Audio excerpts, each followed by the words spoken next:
देखो, कुछ चीजें जो मुझे लगता है ना आपकी डेस्टिनी में होती हैं, आपकी किस्मत में होती हैं। मेरी बड़ी सिस्टर ने लव मैरिज की थी और 2001 नहीं 3 की घटना है ये, 3 की, उस जमाने मतलब 20 साल पहले, तो उन चीजों को पॉजिटिव नहीं लिया जाता था। तो मेरे दिमाग में ये था कि भाई मैं किसी भी कंडीशन पे अपने पेरेंट्स के अकॉर्डिंग अरेंज मैरिज ही करूंगी। और जो विक्रम वाली बात सर ने बताई ना, तो मेरी इमेज इस तरह की थी कि मैं थोड़ा स्ट्रिक्ट टाइप की लड़की हूँ। और मैं आपको बताऊं, मैंने 12th क्लास में एक लड़के को पीटा भी था क्योंकि उस बेवकूफ गधा टाइप का लड़का था।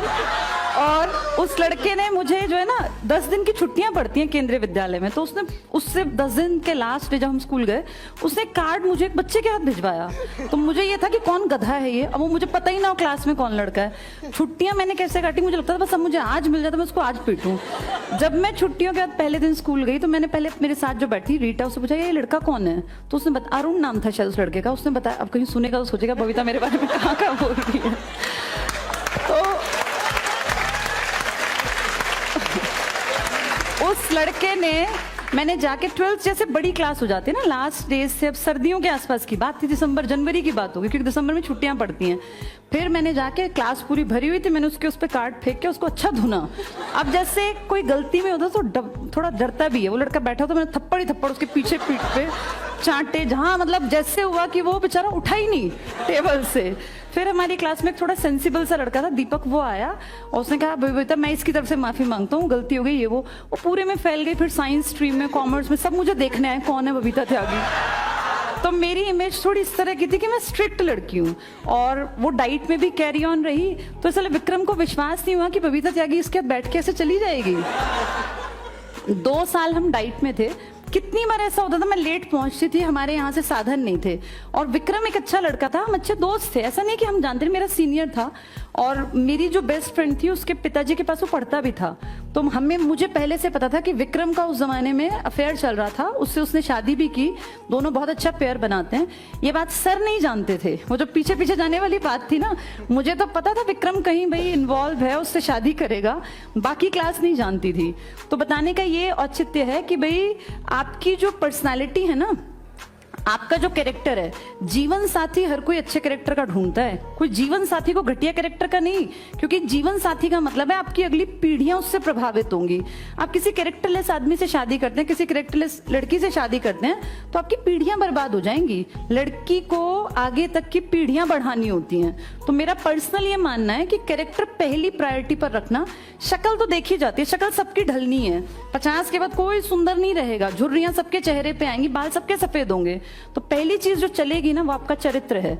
आपका चरित्र, आपकी काबिलियत, अगर ये 2 चीजें स्ट्रांग हैं तो फिर आप अच्छे जीवन साथी बन सकते हैं। और परिमल सर में दोनों चीजें ठीक ठाक सी थी, तो इसीलिए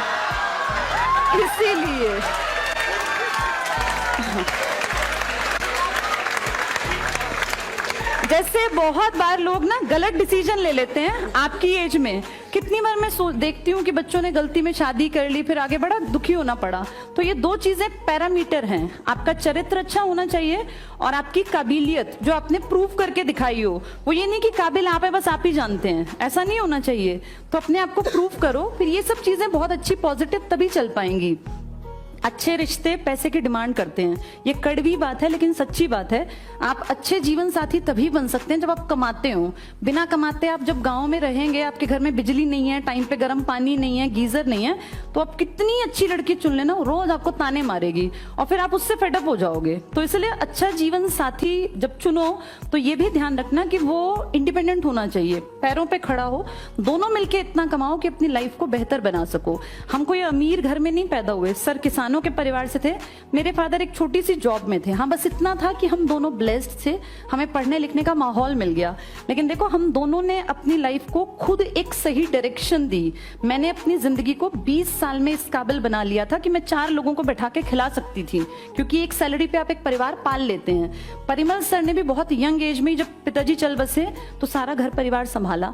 कहने का ये मतलब है कि सिर्फ देख के कि मैम और सर ने ऐसे शादी कर रखी है, सक्सेसफुल आज कहाँ पहुंच गए, इस इसको मत देखना, ये देखना कि हमने वो डिसीजन लेने से पहले अपने आप को कहाँ तक पहुंचा लिया था। हम दोनों काबिल थे। मेरी जॉब 100% गारंटी मुझे पता था लगेगी, क्योंकि मैं पहले से इसके लिए बहुत पहले से मेहनत कर रही थी। ऐसे ही परिमल सर भी अचानक से सक्सेसफुल नहीं हुए। परिमल सर वहां पढ़ने आने से पहले एक सक्सेसफुल आदमी थे। तो जब दो सक्सेसफुल लोग मिलके आगे चलते हैं ना, तो वो जिंदगी को बहुत बेहतर बना पाते हैं। तो सिर्फ किसी को ऐसे देख के ही सोचना कि हम भी ऐसे बन जाएंगे, ऐसा पॉसिबल नहीं है। बहुत मेहनत करनी पड़ेगी।